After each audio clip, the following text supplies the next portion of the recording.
What up, fam? Welcome back to the business of DJing. It's your boy Jamie Selects. Thanks again for tuning in. Today, I have a great episode with my boy DJ Fishfonics. He has been the only reason that I have gigs booked down here in San Diego, so shout out to him. But in this episode, we cover his rise to being basically the gig plug down here in San Diego, and also how you can learn how to be professional with other DJs and also with venue owners. So that way, if you want to learn how to be someone who books, then this is going to be a great episode for you to check out. So excited to show it for you. Cool. We're live. What up, y'all? Welcome to another episode of the Business is of DJing. It's your boy Jamie Selects, and today I have the pleasure of hosting my boy Eric, aka DJ Fishfonics. Welcome to the Business of DJing, man. How you doing tonight? What up, man? I'm good. Thanks for having me. Absolutely. Cool, man. Well, let's jump right in. As we do normally on the podcast, just want to get a sense of how DJing entered into your life. So I thought if you could just start off by letting us know how you first started DJing, like what time, what was the context, and yeah, we'll just go from there. Yeah, I basically just filled a party bus and they booked me. No, just kidding. Um, I just saw the weird talk that used to be about party buses. No, I just started actually just doing it for fun. Got the turntables, had friends that did it. Always thought it would be fun. I liked watching a lot of DJs, listening to all sorts of genres of music, and so just kind of started doing it for fun at the house. Picked up a set of turntables, just started practicing and stuff. And it actually, there was a little bar up the street from my house. Just long story short, I went there one night and a dude I know was DJing, and I was just kind of watching, and I'm like, this actually looks kind of fun to play somewhere other than uh you know the house, or doing like house parties. I was getting like booked for random house parties, and it turned out my neighbor did the bookings at that bar. And so she finally, when there was an opening, she's like, do you want to do it? And I did it. It was cool. They were happy, and they just kind of like started booking me. And then another local spot was like, hey, we saw you're doing that, do you want to do a night with us? And then it just kind of grew. And I kind of started to realize, getting out there, trying to network and doing stuff, and just started kind of doing the little spots. And then actually, where I lived at the time, there was a few areas that let us throw our own parties, so we kind of started promoting our own little party, and then started having some other DJs come in. And then eventually I got booked to kind of start moving more towards like bigger and better things, and it just kind of snowballed from there. Nice. Are you from San Diego originally? Originally, I'm from LA. Okay. Moved to Northern California for a little bit, and then moved to San Diego. But I've been down here so long, like I basically say I'm from here now. Right. So, but Yeah. originally, like I didn't go to school. I moved here after high school, so I've been here a little while. And kind of, my brother went to high school here, so I was hanging out a lot. Like it's almost like I went to high school here, but I didn't, because I was down Right. here so much. But yeah, NorCal, Redding is where I Oh, lived after Reading. LA. Okay, I'm from Santa Rosa, so it's a The little bit more deep than Santa Rosa for sure. But I've driven through there to see some family. Yeah, most people just pass through on the five. That's about it. Cool. And so, like, after you had those first couple gigs, is that kind of when you transitioned to doing it full time, or how did that transition take place No, for you? it actually, I was going to college. I was working at a restaurant down in Del Mar, like kind of a nice one on the beach. And one of the managers there was actually a partner at another spot. So she was one of the ones that's like, hey, I saw you're doing those nights. Do you want to come do a night at our place? And then from there, you start getting a little taste, like, oh, this is fun. And obviously in San Diego, you have so many areas where there's parties and places to DJ. I kind of started reaching out, networking a little bit, and it wasn't for probably it was a while. It was probably like 4 or 5 years before, 3, 4, or 5 years, I guess, where all of a sudden the gigs were starting to overshadow the other work. So like Mm-hmm. the restaurant I was in was kind of like, I was starting to work there less and less. And then finally I got offered, I think it was like a Tuesday night. And it was just like, all right, I can't work the other job anymore. And Right. kind of just dove in. It was scary. I mean, like my buddy Shoney, shout out to him. He was always the one like, dude, you just got to do it, man. Just dive in, quit the job, just go for it. And eventually I did, and so far so good. Nice. How long ago was that? That was probably, where are we at? 2000, probably like 13 years ago. Oh, So damn. so it's been a minute. Is that the dude? A lot of tats. DJs that Yeah. like. Okay, I met him a couple times. I think at one at Bootlegger and one at No, he's Mavericks. super cool. He's kind Yeah, of yeah. just now transitioned more into he's just doing the like Twitch and stuff. He actually Mm. he's done a few podcasts. He got tinnitus and had to back out of DJing because of Oh his no. hearing. Yeah. Shit. So he's just doing the killing it on Twitch and the meme king. Did you ever get into the Twitch game? I did it over the pandemic. It was cool, did the whole setup, green screen, got all the gear, had a PC built for me, did it, and it was fun. And especially when you weren't getting to see everyone, like having Right. homies come over and which wasn't what you were really supposed to be doing at that time, but having friends come over, Yeah. we'd like my girl and I, we'd like have like a homie and his girl come over and like we'd stream, they'd hang out, and then we'd like barbecue or something. But as soon as gigs started coming back, I got busy and just it kind of Too fell much. off. And I sold all my streaming gear to DJ who now he's got a dope show and it's worth Nice. checking out. Yeah. Yeah, it's kind of the same with us. We were doing it for a while, and we never really got like a huge audience with Plural because we were trying to do it with our like company account. And I watched them. No, I watched a bunch of yeah, them. but then once the gigs came back, it was like the Twitch isn't really paying us anything, so Exactly. It was we fun. The gotta go back. only thing I'm bummed is how it saves your videos. So I was like, hey, there's content. Like I have a bunch of recorded me streaming and stuff and all with all the homies. I was doing some stuff on my Twitch page and accidentally deleted everything. So I don't even Oh have no, like if you go to my page now, there's no videos on there nothing there. anymore. I mean, Dan, the yeah. worst is also when they like cut out the audio because you played a song that is a Oh copyright. yeah.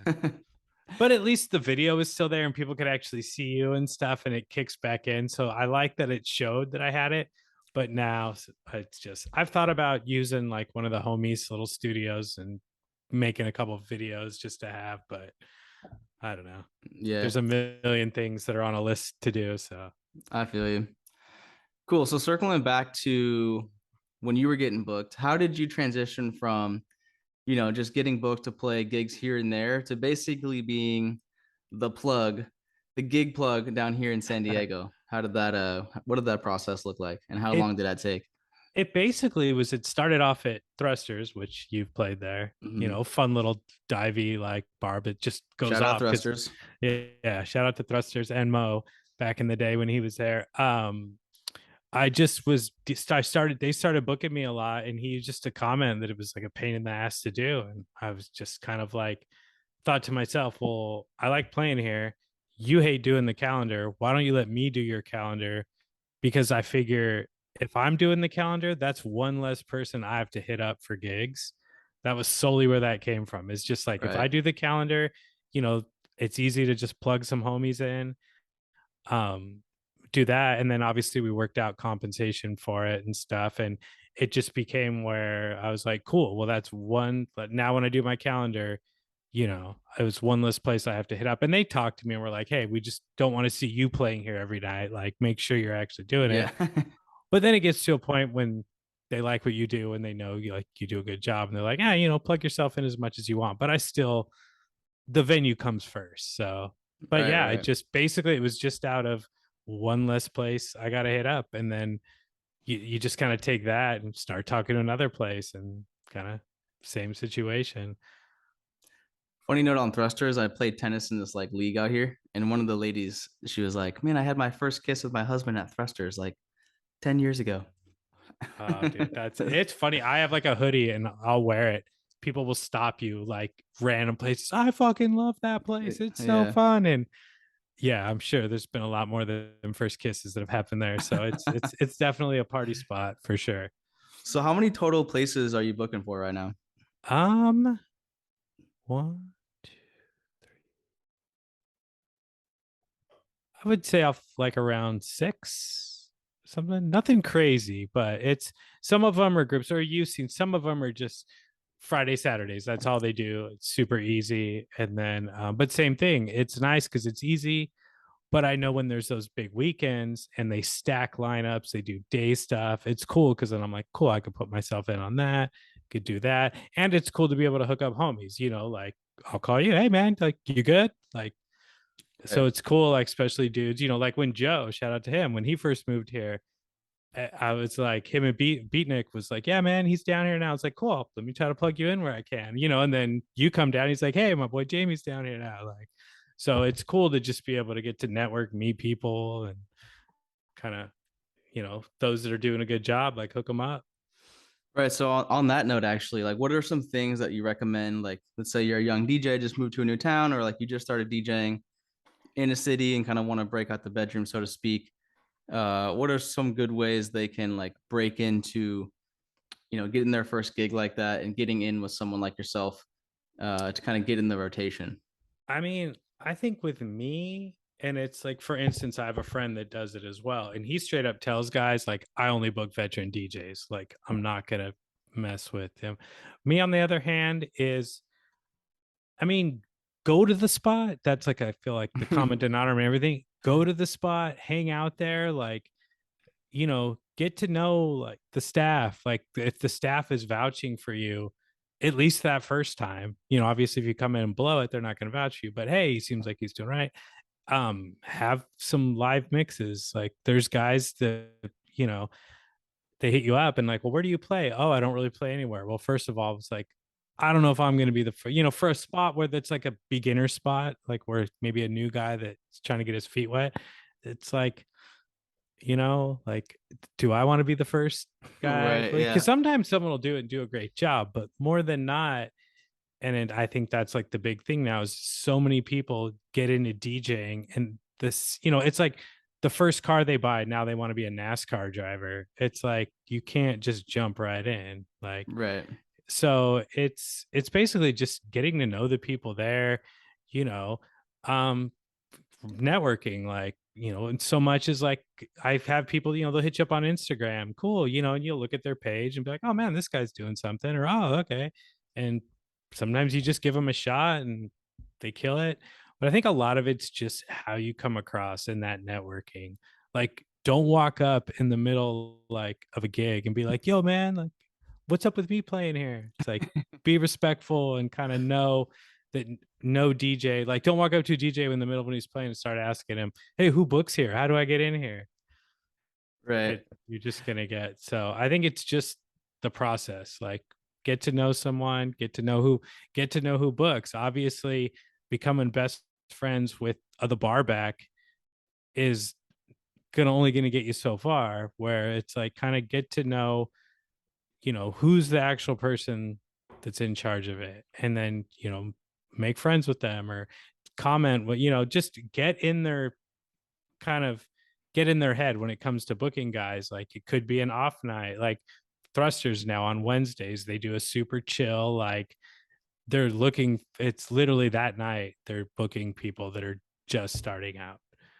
But it's funny in that Well, there you aspect go. of, San Diego DJs, there you go, new people. you know hit up uh, Thrusters, not me. uh Nice. yeah, Well, so let me if like that makes recount. sense. Yeah, I'll try to recount what Joe and I had like talked about, and then maybe you can tell me if it's like on point. So I know when Joe first got here, he like, I think Beatnik maybe introduced him to you or told him about you, and so he just started pulling up to your gigs.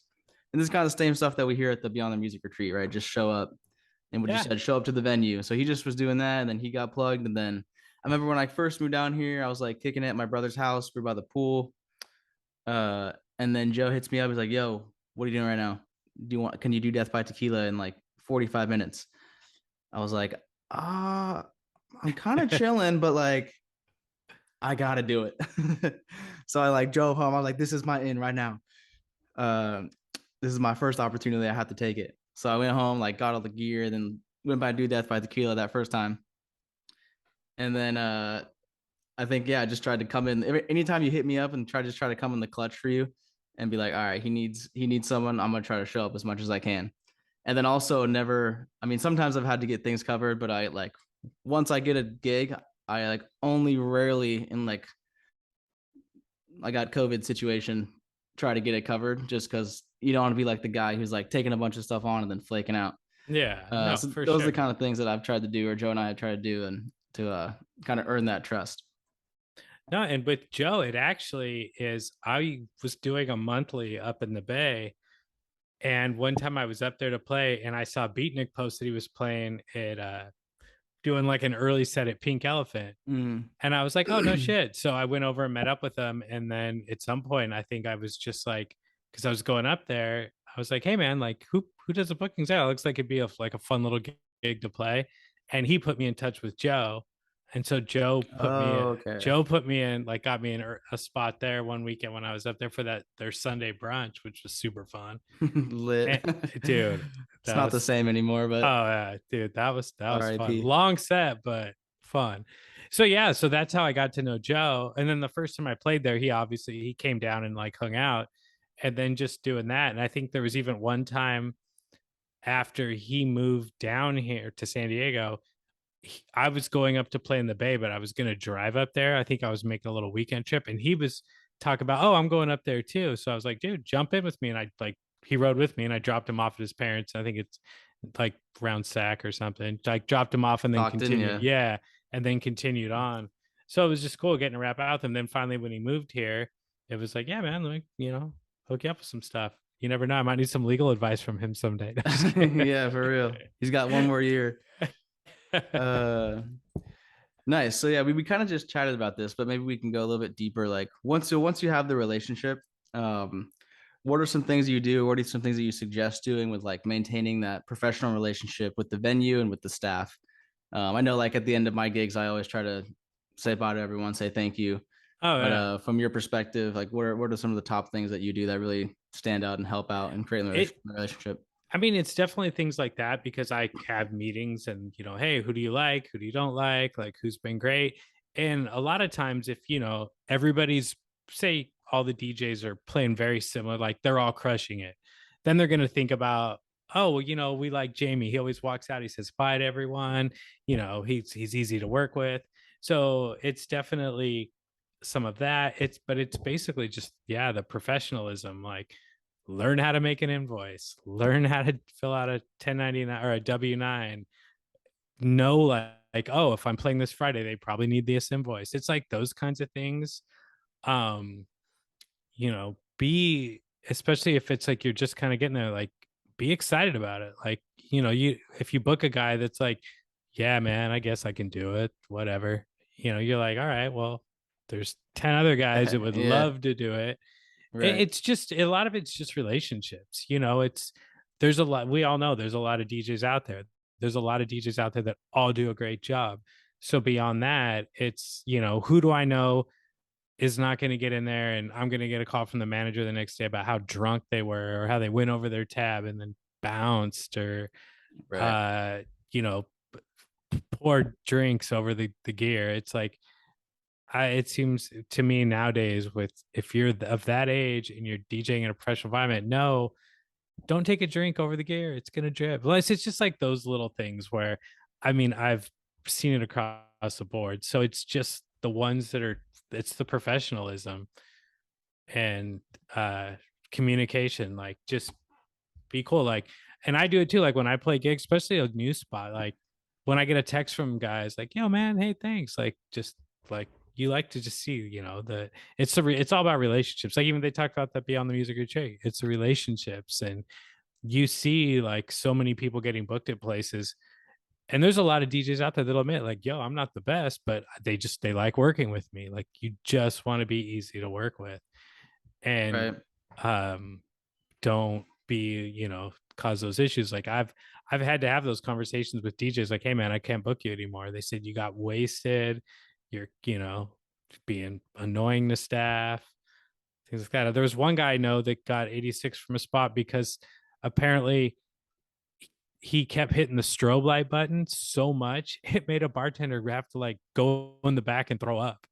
And they told him, yo, turn the strobe off. And he just was like, Dude. no. No, man. So yeah, exactly. They're It's just loving it. those weird little things where it's just like, hey man, like, hey, I love you, but I'm gonna go with this guy because, and also guys that if your start time is 11:30, 10, whatever, don't be walking in the door when you're supposed to have music playing. Yeah, for sure. There's That's a big so many guys that just have issues with just being on time. And I mean, get it, everyone's late, but when there's an opening DJ and I'm getting a text 15 minutes in, like, yo, man, like, is there someone after me? It's like, yeah. And then you Where text they a guy, they're at? like, oh man, I'm walking over now. I'm like, dude, you should have been walking over 30 minutes ago. Right. So, Whenever I do a new gig, I'm like an hour early just to like dude, peep the seriously. scene, make sure my computer turns on. Uh, I did a couple gigs like where like the first time I played Saloon, my it was like right after I did the Death by Tequila, and my computer just wasn't connecting to the mixer. It would give me that thing where it was like audio failed to connect. So it'd come up for a second and then come out. Oh, So yeah. this actually isn't a great example, but thankfully I had my controller because I just did the Death by Tequila like before they had their Mm-hmm. own stuff. So I was able to adapt in that situation. But this other time, I did like I think Gabe booked me at like it's like a restaurant type spot, and they had the new type of Oh, controller. understory. Yeah, something like that. And they had the new controller, and I was like, I'm just gonna bring a turntable and a mixer just in case. And then my computer didn't connect, so I was like, well, good thing I came an hour early and brought this No, because that mixers, it's like that, or the controller, it's that one, not the big XDJ. It's the one below it that you can do thumb drives. yeah, you And can when do it both. first came out, it was not Serato ready. It was like 6 months Oh, later that it actually became Serato ready. okay, that must So, have been it then. But yeah, I brought my mixer because I was like, I'm not about to be there with no audio connecting. oh, dude, when I remember when venues started getting S11s, all of a sudden DJs were like, "Oh, I can't connect," and it's you ask them like, "Well, what Mac are you on?" "Oh, well, it's like a 2012." I'm like, "Dude, you're just out of date." Like, Right. there's that, like at the music retreat. Remember the one of the things they kept talking about was, "Don't call us with tech support questions if you're like you're so out It's of date right. software or firmware." So it's definitely just being prepared. Like if you're using Serato and it's a place that has CDJs, like have a thumb drive ready to go with record box. So if Right. something happens, just switch over to the sticks. And Yeah, I had to do that at Lumi one time. I was like covering for Joe once, and I brought the computer because I hoped it would work, and then it didn't. But I was like, all right, I guess thumb drive it is, and it was house yeah, music, so it was fun anyways. But that worked out. So speaking of gear, how do you? I've noticed like a lot of the spots that you're working, like the gear is always set up nice. There's always USBs there. There's like a charger. How do you facilitate the conversations with the venues of like making sure they have the right stuff, and then also like getting them to upgrade when the time comes, or like getting their own gear, like in Death by Tequila, for example? usually I mean, it's sometimes you get lucky and they just like will ask. Like for instance, Ale, they have the 3000s now. They hit me up and they're just like, hey, we're going into summer. Is our gear up to date? And they had, turntables in an S9. Well, they did a private event where it was the guys wanted to play on thumb drive. So I think they brought like the XDJ or whatever that controller is. Yeah. And so they noticed that. And so the managers didn't know anything about gear. So they were just like, oh, maybe our gear's out of date. So when sent me a picture, I'm like, no, like that's, explain what a controller is. And I was like, if you're going to do something of that nature, and I was like, this is what you should get, the CDJs, because then it's versatile. You can go both. And, I'm like, aim high, Yeah, exactly. And so they were like, cool. And they talked to the owner and they're like, yeah, let's do it. So it's like, let's do it. Other places, I mean, some places it's just, you just know when, like, all right, it's time. Like there's places like, Thrusters, for instance, they were one of the last kids on the block to get a S9. Right. But it just hits that point like, hey, but as soon as I brought it up to the owner, he's like, yeah, do it. Like it's been long enough. Let's make sure, So most places are, you know, they're up for it as long as there's rationale behind it, not like, Right. Right. is there anything, hey, let's get an S11. Is there anything wrong with the S9? No, not Not really. necessarily. Well, dude, can DJ still play on it? Yeah, So it goes back and forth, like you talk about Saloon, like love that place. They had a 57, and when Thrusters got their S9, I finally was like, hey guys, I got this 900 that has Serato built in. It'll at least be an upgrade from that 57. So I mean, this is a while ago, obviously, Right. but not that long ago in the frame of a 57. And so Gabe, told the owner like, hey man, you got to at least do this. But it's also, as a DJ, some DJs enable the places, like Spot's got a 57 or something outdated. So DJs are just bringing their Serato boxes. And so as an owner, you're like, well, there's no problem. The guys Right. all seem to be playing, and you got to try to explain to them, well, so there's that. I think the thing with like a lot of newer DJs is they're so anxious to play that they'll sell themselves short. Like, Yeah, true. Like, I just need to play. I'll I play for just want free. to play. Yeah, I'll play for free. I'll pay you. It's just like, I mean, I've had I'll that pay conference. you. Yeah. I've had those emails so many times. Hey, just come in. I'll come play for free. And I'll tell people, shut up. Don't ask for that. If I'm going to book you, you're going to get paid. Right. But, because I've had, like, back to the professionalism, I literally had one time a text out of the blue was like, yo, what up with a date? And I was like, huh? What up with Who's, the date? and then I was like, what are you talking about? He's like, oh, I talked to like somebody random at one of the venues, just gave out my number and was like, yeah, talk to this guy. So I was like, who's this? And instead of telling me anything, who was like, yo, I'm, freaking DJ whoever, this is a little bit about me. He just sent me a really shitty quality GIF of him like fist pumping behind a DJ booth. That was it. And I think I just, Sick. I was like, Block. okay, yeah, thanks, but no thanks. That's So yeah, hilarious. it just professionalism just across the board. Um, so with the whole inflation situations going on, I've noticed like some of the rates have been raising, but I know how's your experience been with like negotiating rates, and how has that changed over time in your experience? Like what are some of the things that people can do to like increase their rate if they've been there at a venue for a while?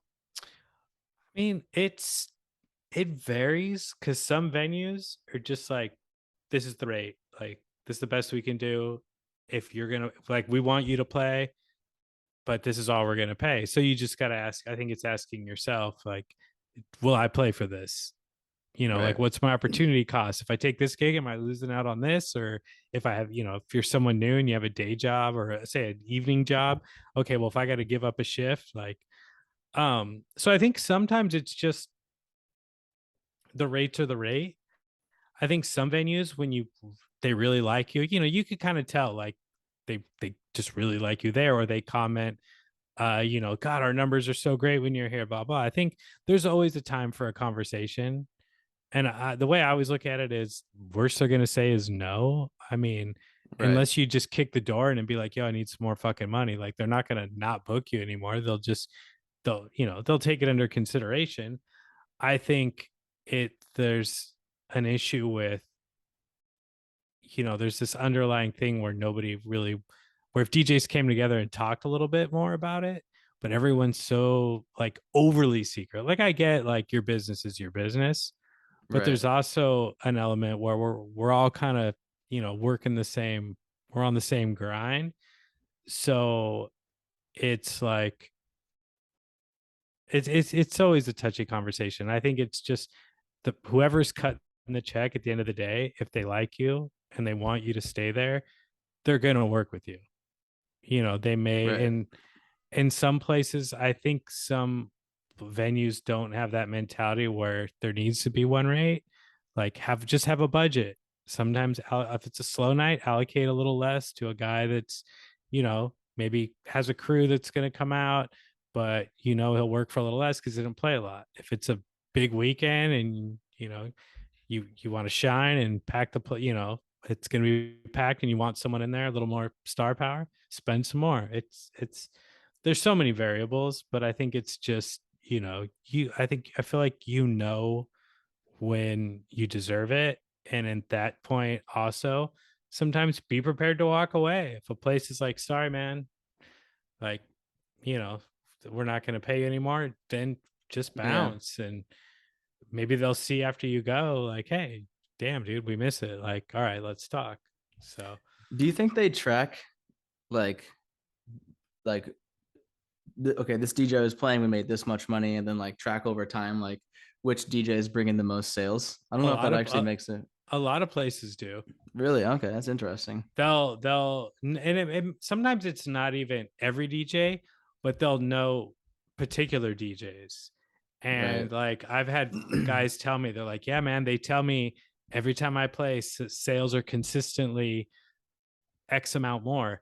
And the one DJ in particular, like he then leveraged that. He's like, well, hey, because they were actually like, well, can we get you here more? And he's like, if you want me here more, you can pay me more. And Right. they did.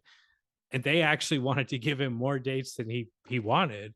But what they were giving him and paying him, it was he was completely happy. So it definitely, works out. But if you're not doing anything outside of what every other DJ is doing, and you know they're not seeing it, like, why should we pay you more? Like, are you doing anything more? So I think it's part of talent versus relationship, and just how bad do they want you. And what happens is some places realize you cut corners, you get some guys in there that can't hold a room, then they see their sales list. That's how I've had places notice, when they start telling me like, hey, how come we're not seeing the normal guys? And I'm like, well, they're moving on to higher paying gigs.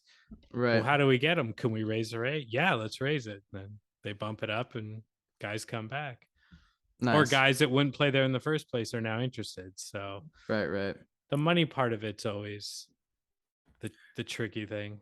Seems like it comes down to at least with raising it, like be professional and have a good relationship. Dude, It's a absolutely. theme. Oh, all the time. Cool. Well, let's jump into the final part here, what I like to call select the style. So two things I like to talk about: music taste. So how would you describe yourself as a DJ, number one? And then two, what music do you listen to when you're not DJing, when you're known, like when no one else is listening, you're just kicking it at home? um my style, I would say, is just straight up open format.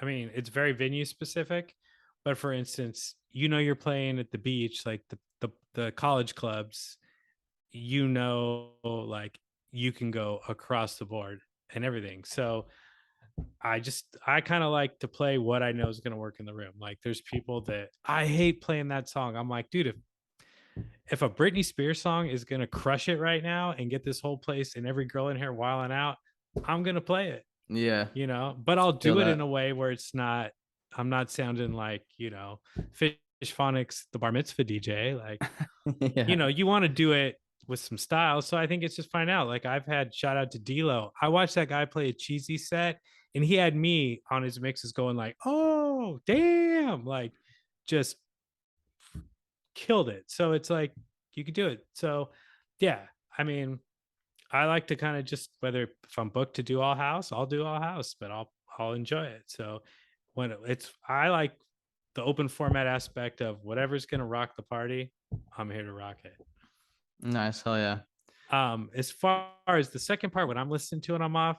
It's definitely none of that. I would say, but when you do your Spotify top shit you're listening to, Yeah. I think it's a lot of like Afro beats, but like old like Fela Kuti radio stuff like Mm. that. I love the instrument. I love the stuff that's got like some soul to it, where you're like you listen to it and you're like, ooh. Um, a lot of the vibey stuff, kind of that K Tronada vibe, Yep. things like that.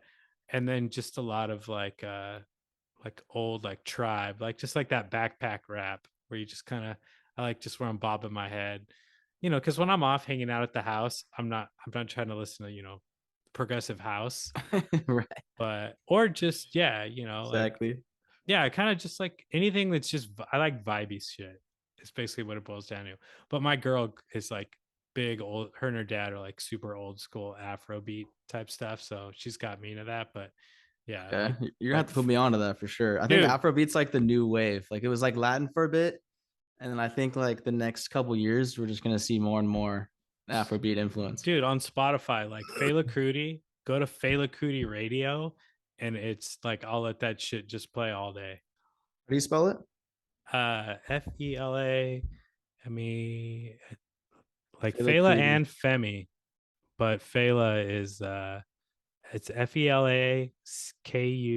TI. Yeah. Okay, got it. Okay, cool. I'm gonna peep this out. Yeah, do it. He's like, I guess you could say, like, to me, I almost think of him. He's like the Bob Marley of Afro beats. Oh, okay. Had 15 wives, I think. And just, yeah, I think he Nice. married like all his backup singers, unless I'm getting it mixed up with someone else. But yeah, there's like a Yeah. cool documentary on him, but it's definitely worth Nick checking out. Cannon's role model. Yeah, seriously. But yeah, Uh, man, just stuff like that. yeah, Just I feel vibey it. stuff. Exactly. I feel like you gotta rest your ears a little bit. But I do Actually, sometimes, sorry not to go, but I will say sometimes I like getting into like some of that bass house stuff when I'm feeling a okay. little more. That's where I'm I like that. Like all like the night bass, like AC Slater, shit like that. Yeah, yeah. I definitely get going on some of that. Nice. One question is hella funny. When you're driving back home from a gig, do you put music on or do you just have silence in the car? XM Jazz, Jazz. dude, all the time. That, or if it's like one of those like kind of drive home, uh dude, I love my like number one favorite drive home song when you want to like decompress. Christopher Cross, Sailing. Okay. Definitely on some yacht rock tip, but that's just the like, Nice. you know, the vibe. Just But coast home. yeah, just shit that I will never hear when I'm like or playing on DJ. Or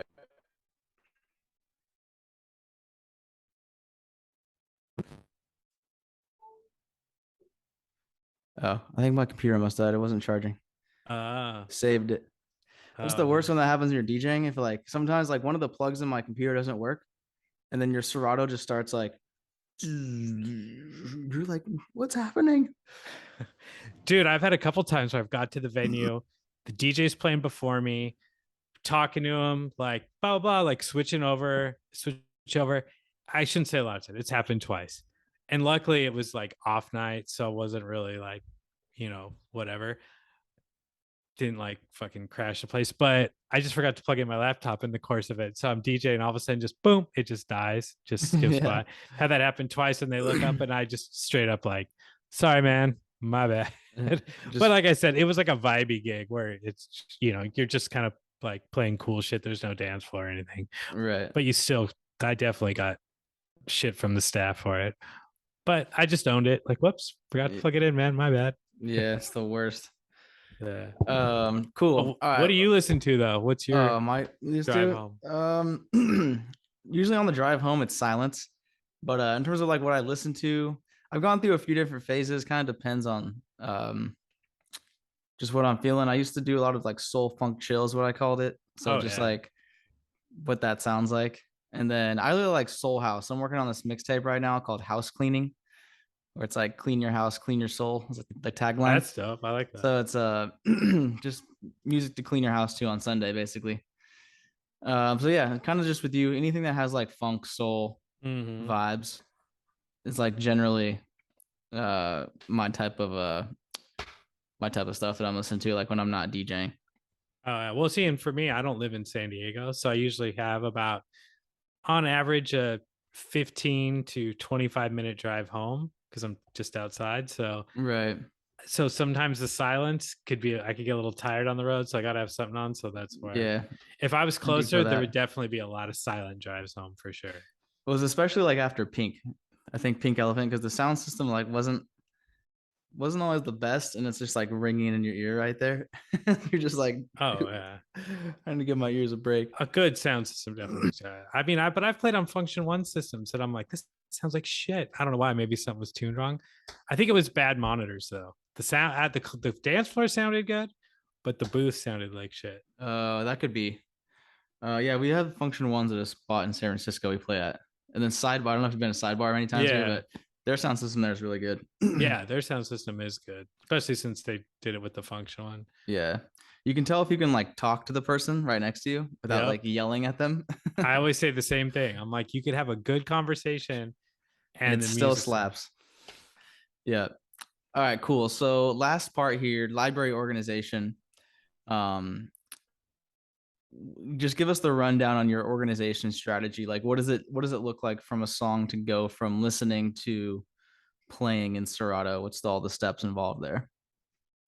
Ideally, the way where it could get a little messy, which, you have that bedroom where you just throw the clothes in and they just pile on the bed. Like I have crates like that.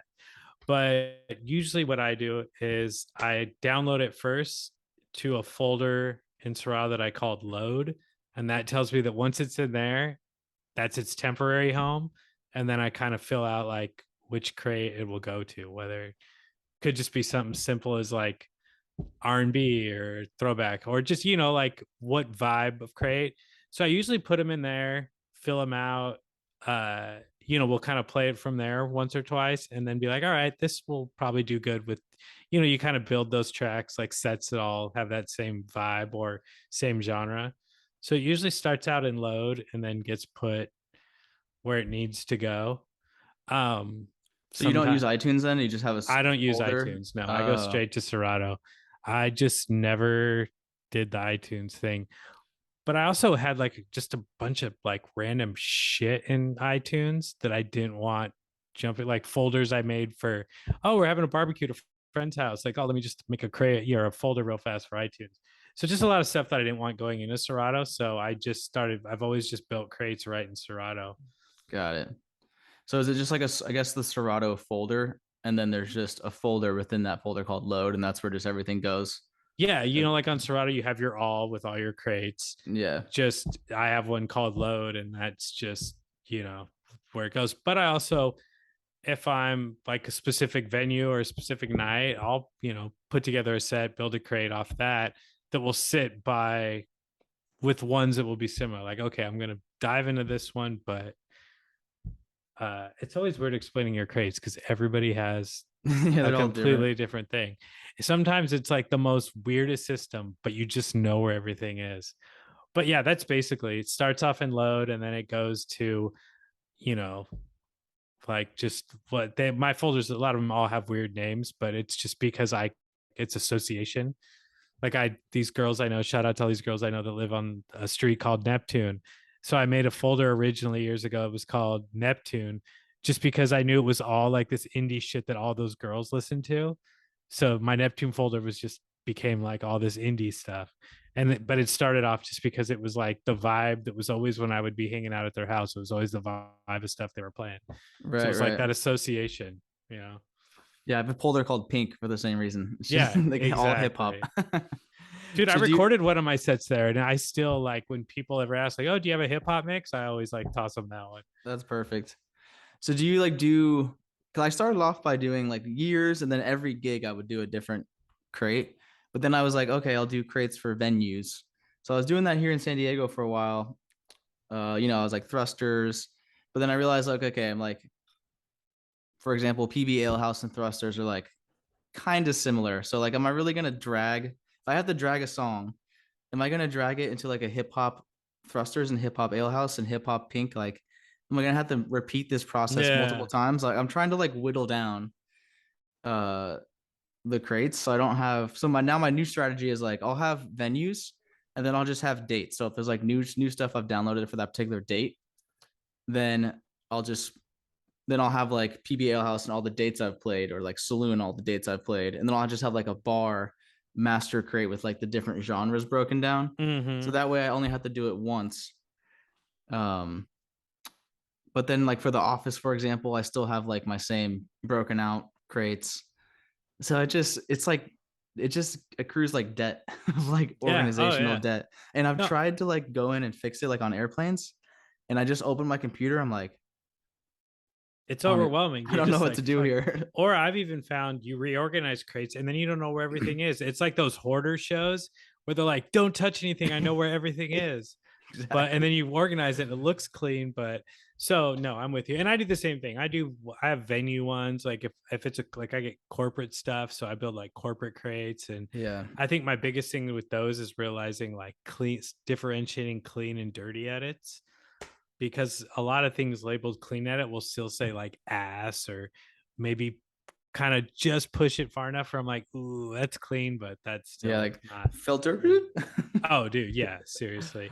But yeah, it's just I think it's because I do that too. I'm just trying to think like I'll make a crate for a venue but then like I start playing from it so much, I rename it because it's just one I start using at multiple venues. So Right. Yeah. I think it's just I remember the first time I had a conversation where I had this weird thing where I would only put one song in one crate. And I was talking to someone like, dude, if that song works with multiple things, put it in different crates. So it's always, you know, you don't forget about it if you're playing from a Mhm. this vibe or that. So I was like, oh yeah. So it's just everybody does stuff, you know, whether it's like Right. just slam intros and or you know, party start, you know, the party starter or just whatever. It's like What I really want to see Serato do is like just create tags.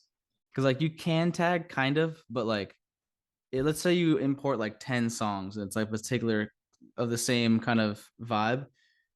You know, you could tag it with the venue, tag it with and like tag multiple songs at the same time so that it doesn't like override it. It just adds to whatever the tags that you currently have. mhm. So that way you could like search tags versus like, I don't know, if you had like a house song that had female vocal or something. Like that would be an interesting tag, but like creating a folder or a crate that's just like female vocal just seems so tedious to organize all of the songs you have like that. Or just like, you know, dragging it into the things you already dragging there, but Oh then also yeah. having also remembering to have to like drag it into that folder. And then you look in that folder, it has like 3 songs. There's just I feel like there's tags and you could like it would just create the ability to search and have metadata on the song so much more flexible. That way you can search multiple tags. So if there's like, I don't know, Tupac, how do you want it? If it had like a barbecue, a West Coast hip hop, you could like search for both of those tags, like barbecue, Oh, hip I see hop. what And then you're if you could saying. search both of those tags, it would then filter all the songs that just have those tags together. That's true. I mean, you could technically, like in the comments, put hip hop barbecue and then type in Yeah. hip hop barbecue. Or But like the I know UI for guys. that is so tedious. Oh yeah. You And couldn't do it I for know multiple guys songs. that do like take weird letters like QXQ and put QXQ and say all your hip hop barbecues and just so you could just Mm, go QXQ and then because there's not, you know, do weird almost like license plate combinations. I know guys that do that. So like they could go like, you know, XXX and songs that have that they put the XXX on. But you know, interesting. I've tried using the colors. Do you ever use the colors? No, I've never played around with that. I've done that, like gone through crates and give like, okay, these all go together. I'm gonna give them like pink. So then you could, you know how you can sort by BPM, title, you can sort by color. Oh, okay. So if anything in a crate that is assigned like pink or blue or red or whatever the colors are, they'll all pop up together. So there's little ways to do it. I think my biggest thing I would love to see is when you search for a song, like you said, Tupac, how do you want it? Like, if you know that's in a crate and you have a lot of crates, I wish it would tell you which crate it's in because you have to Exactly. go to Yeah. all and search, but you don't know where it's at. I wish like it would just pop up and also tell you, oh, it's in old This school hip great. hop crate, you know, West Coast crate or whatever, you know. Right. So, Yeah, I feel like there's a lot of upgrades Serato can do. I mean, I love Serato, but I just have some pet peeves where I'm like, y'all need to update the software a bit. I do feel yeah. like they need to, in the next iteration, like how they went from Scratch Live to Pro, they probably need to make it subscription so that they continue to make money on it. I don't think DJs will be stoked on that, but that way they can continue to make money and reinvest more into engineering because engineers are expensive. No, But for sure. And I'm sure they're trying to figure out a way to monetize it more. I mean, yeah. everybody is. I mean, like Toyota got rid of the remote start off the key fobs and made it in the app. So if you want to remote start your car now, you have to subscribe in the app Oh, instead of just giving it to classic. everyone on their key fob. But they charge $8 a month. You got, you know, a million people doing it now. That's 8 million It's a more lot a of month. money. Yeah. So if anyone from Serato is listening, I Yeah, will seriously. begrudgingly pay $10 a month in the next version. Dope, man. Well, this has been awesome. No, Can for you let sure. everybody know where they can find you on the socials, what you got going on? Just anything else you want to tell the audience? Socials, it's pretty much everything DJ Fishfonics, but phonics with an Fishfonics. So DJ Fishfonics, Instagram, Facebook, fishfonics.com is the official website. Uh this weekend, kind of just all over the place in San Diego, being doing some stuff downtown. Got a couple corporate gigs, then doing some stuff at the beach. So yeah, just my socials are always pretty much up to date, especially Instagram. I keep everything updated on there. But yeah, I think starting tomorrow I'm at Mavericks Beach Club, and then just kind of diving into the weekend from there. Nice. Well, once again, bro, thank you for coming on. No, man, And thanks for having me. This is fun. yeah, let me end the recording here.